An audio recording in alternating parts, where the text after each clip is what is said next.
ఒకప్పుడు ఇంటర్నెట్ అంటే ఖరీదైన వ్యవహారం, కానీ నేడు ప్రపంచంలోనే అత్యధిక మొబైల్ డేటా వినియోగిస్తున్న దేశాల్లో భారత్ అగ్రస్థానంలో నిలవడం ఇక్కడి డిజిటల్ విప్లవానికి అద్దం పడుతోంది. రాబోయే రోజుల్లో ఏఐ అప్లికేషన్లు మరింత పెరిగితే ఈ డేటా వినియోగం ఇంకెంతలా పెరుగుతుందో చూడాలి. ఈ ఆధునిక యుగంలో ఇంటర్నెట్ అనేది మనిషి జీవితంలో ఒక ముఖ్య భాగంగా మారింది. సెల్ ఫోన్ ఉన్న ప్రతి ఒక్కరూ ఇంటర్నెట్ వాడుతున్నారు అనడంలో ఎలాంటి డౌట్ లేదు. కొద్దిసేపు నెట్ లేకున్నా ఉండలేని స్థితికి జనాలు వచ్చేశారు. మొబైల్ డేటాతో పాటు ప్రతి ఇంట్లో వైఫై కామన్ గా మారింది. ప్రధానంగా చౌకైన డేటా ప్లాన్లు, బడ్జెట్ ధరలోనే లభిస్తున్న స్మార్ట్ ఫోన్లు సామాన్యుడి చేతికి ఇంటర్నెట్ ను అందించాయి. నెట్ అనేది సోషల్ మీడియాకు మాత్రమే పరిమితం కాలేదు, నిత్య జీవితంలో, ఆఫీస్ పనిలో ఒక భాగమైపోయింది. ఈ నేపథ్యంలో భారతీయులు రోజుకు ఎన్ని జీబీల ఇంటర్నెట్ వాడుతున్నారనే దానిపై కొన్ని కీలక నివేదికలు ఆసక్తికర వివరాలను వెల్లడించాయి.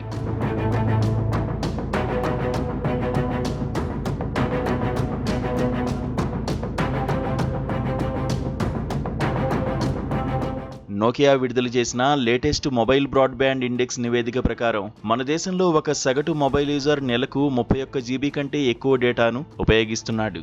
మరో ప్రముఖ సంస్థ ఎరిక్సన్ మొబిలిటీ నివేదిక అయితే ఈ సంఖ్య నెలకు ఒక్కో వినియోగదారునికి ఏకంగా 36 జీబీ కంటే ఎక్కువగా ఉందని తెలిపింది. ఆశ్చర్యకరమైన విషయం ఏంటంటే అమెరికా, యూరోప్, చైనా వంటి అభివృద్ధి చెందిన దేశాల కంటే కూడా దేశంలోనే మొబైల్ డేటా వినియోగం చాలా ఎక్కువగా ఉంది. దీన్ని బట్టి చూస్తే సగటున ప్రతి భారతీయుడు రోజుకు 1 జీబీ కంటే ఎక్కువ డేటాను ఖర్చు చేస్తున్నట్లు స్పష్టమవుతోంది. గతంలో కేవలం మెసేజ్లు, చిన్న బ్రౌజింగ్లకే పరిమితమైన ఇంటర్నెట్ ఇప్పుడు సరికొత్త టెక్నాలజీల వైపు మళ్లింది.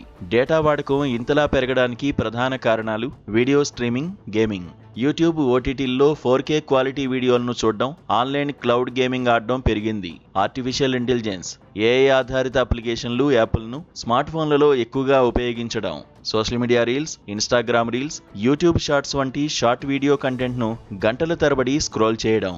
దేశంలో 5G సేవలు శరవేగంగా విస్తరించడం డేటా వినియోగాన్ని విపరీతంగా పెంచేసింది. నివేదికల ప్రకారం మెట్రో నగరాల్లో జరుగుతున్న మొత్తం మొబైల్ డేటా ట్రాఫిక్లో 58% వాటా కేవలం 5G నెట్వర్క్ల ద్వారానే వస్తోంది.